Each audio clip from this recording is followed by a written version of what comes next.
In elementary school, I went to extended day, which for those unaware is basically after-school recess for kids who can't get picked up yet.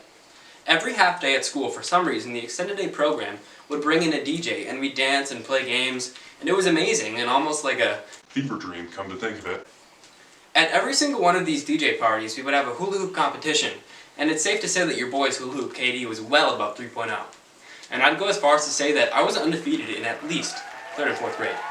I would do cool tricks on them, and I could move it up and down my body with ease.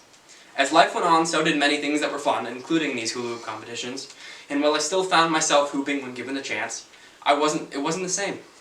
As I got much older, about 14 or 15, I noticed that hula hoops were making a change, and one for the worst, in my opinion. Nowadays, hula hoops have lost all resemblance of their old self, and many are impractical too. I wanted to take a closer look at the history, life, and effect that hula hoops have had on the world, and where they went so horribly wrong. Long before plastic hula hoops took over suburban America, hoops were common for Native American hoop dance and used as props in their storytelling.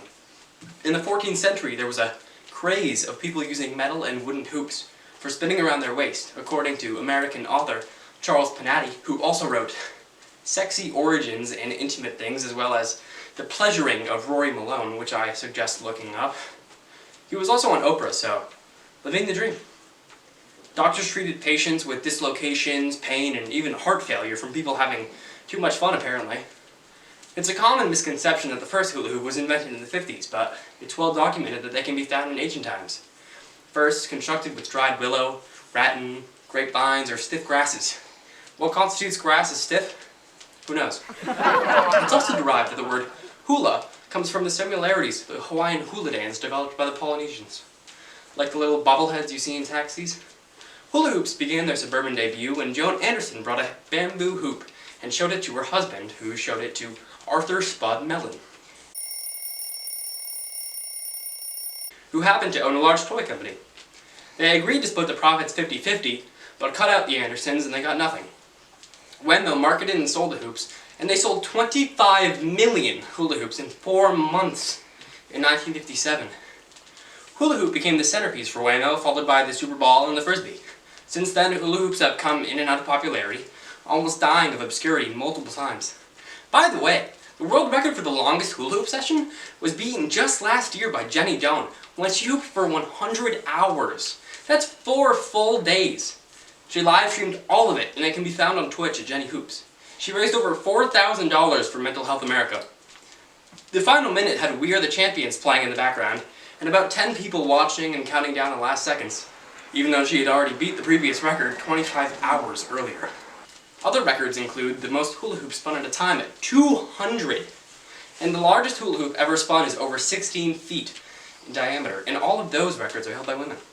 So what went wrong, might you ask? After all, hula hoops are in the National Toy Hall of Fame in Rochester, New York. But you could also say that's not much, since cardboard box and blanket are also inductees. Recently I've noticed that the hula hoop is trying to adapt with the changing times and the shorter attention spans of the younger generation, with flashing lights, sounds, and some even having uneven sides, completely ruining the weight distribution that makes hula hooping possible. They're too light, too flimsy. You could say they look atrocious, but beauty is in the eye of the beholder. They just suck. You know the balls inside the hula hoop that make those sounds and make it more uneven? They do nothing but add sound. That's it. They're just supposed to make noise. And probably add weight, since they removed a lot of the plastic, making it cheaper and less durable, and also just annoying to use.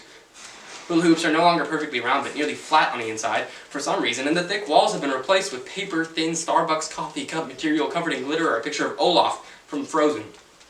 Now, why am I mad? I'm not entirely sure. I just want the kids to fall in love with hula hooping the way I did.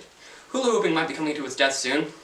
It'll most likely go out with a rattle and some little girl singing "Let It Go." But there is hope that we can restore hooping to its former glory. I think it's time for dinner. This is Brendan Norton, signing off. And remember, it's all in the hips.